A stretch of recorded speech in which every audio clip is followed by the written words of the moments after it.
Si Vegeta ay isa sa mga kilalang karakter sa mundo ng anime at isa nga din siya sa minahal ng mga ilang solidong fans ng Dragon Ball series. Pero kahit na ganun ay may ilang bagay pa tayo na hindi nalalaman about dito kay Vegeta.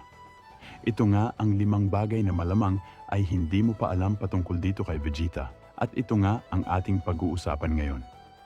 Pero bago nga tayo magsimula, ay mag-like na nga kayo sa ating video para lagi kayong maging updated sa mga ganitong klase ng content. Pero bago tayo magpatuloy ay may gusto nga lang akong i-promote na application sa inyo, ito nga yung X-World. Ito nga ay isang online application kung saan meron nga itong play-to-earn mechanism. Ang application na nga na ito ay naglalaman ng madaming laro na pwede mong i-download at syempre pwede mong laruin in the same time. Sa paglalaro mo dito sa X-World application ay makakakuha ka nga dito ng build tokens. Once na mag-download ka ng application at maglaro dito ay makakakuha ka na agad ng build tokens na pwede mong i-convert sa USD. At maaari mo itong ma-withdraw gamit ang mga sumusunod like GCash Bank at syempre sa Lazada application. Ipapakita ko nga sa inyo guys kung gaano kadaling mag-withdraw dito. Ang una nyo ang gagawin ay pumunta sa withdraw, then ilagay nyo sa text box kung magkano ang inyong i-withdraw. After nan pumili lang sa payment method, ang pinili ko ay GCash. Ang gagawin nyo lang dito guys ay ilagay ang number nyo sa GCash at pangalan ng GCash nyo, then confirm nyo lang. Bagay may lumabas na submitted successfully ay mag-wait lang kayo ng ilang segundo at yun guys pumasok na nga. Madaming available na laro dito na pwede nyong laruin tulad ng Mobile Legends, Roblox, Call of Duty at iba pa pero suggest ko sa inyo na i-download nyo ang application galing sa High-Build application. Available nga din dito ang X-Sprite kung saan ay pwede kayong bumili ng X-Sprite dito para nga mapabilis ang pag-iipon nyo ng build tokens.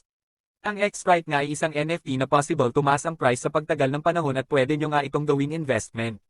Para makakuha kayo dito ng rewards just put my referral code na SMBAKX.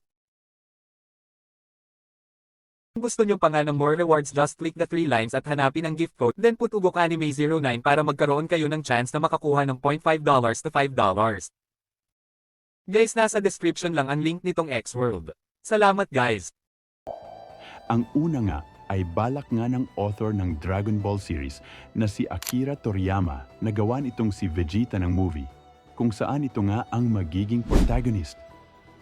After ngang mai-release ang Dragon Ball, The Battle of Gods, ay sinabi nga nitong si Toriyama sa kanyang interview na kung magkakaroon pa nga daw ulit ng movie, ang Dragon Ball, ay gusto nga daw niya na gawan ng movie itong si Vegeta, kung saan ito nga ang magiging protagonist ng movie na yon.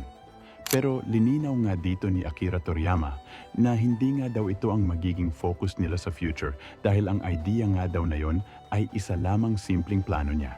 Ang pangalawa ay ang original Super Saiyan God ay kamukha nga nitong si Vegeta. Si Yamoshi ay isang ancient Saiyan God na kilala bilang kaunahan Saiyan ang unang nakagamit ng Super Saiyan, ngunit hindi pa ito ganap na ipinapakita sa Dragon Ball Super.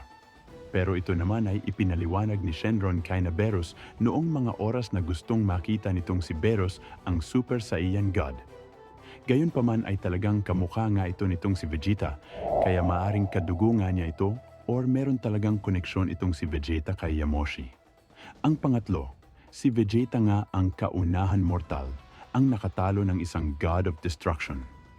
Ang pagkatalo ng isang God of Destruction ay isa nga sa pinakamalabong mangyari sa mundo ng Dragon Ball. Ngunit itong si Vegeta nga ay nagawang matalo itong si Toppo na sinasabi na may kapantay na lakas na katulad ng isang Destruction. Bago nga ito magawang matalo nitong si Vegeta ay gumamit nga ito ng Super Saiyan God SS Evolved. Natalo nga lang ito ni Vegeta dahil sa rule ng Tournament of Powers. Pang-apat, si Vegeta nga ang pangalawang may pinakamataas na body count sa lahat ng Zeta Warriors. Alam naman natin na bagay malaman nitong si Vegeta na siya ay pangalawa lamang ay talagang magagalit nga ito. Pero totoo na pangalawa nga lang siya sa may pinakamadaming tinapos na buhay sa mundo ng Dragon Ball. Kasama nga dito sila Nappa, Zarbon, Android 19, maraming inosenteng tao at iba pa. At ang huli ay ilang beses na ngang na-surpass nitong si Vegeta sa lakas itong si Goku, ngunit sa madaling panahon nga lang. Alam naman natin na itong si Vegeta ay grabe ang kagustuhan na matalo itong si Goku. Ngunit kahit nga ano ang maging resulta ng ginagawan laban ng dalawa na ito, ay talagang hindi nakokontento itong si Vegeta dahil hindi nga niya ito matalo.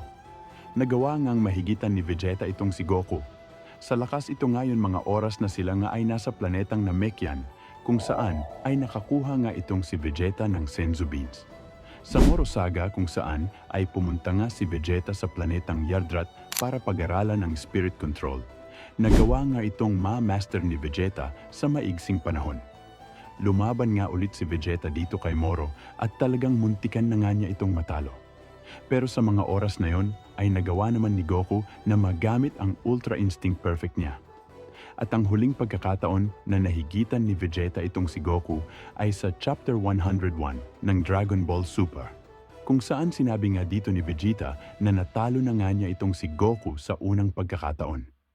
Ngunit ngayon nga ay hindi na plano ni Vegeta na makipagpalakasan dito kay Goku.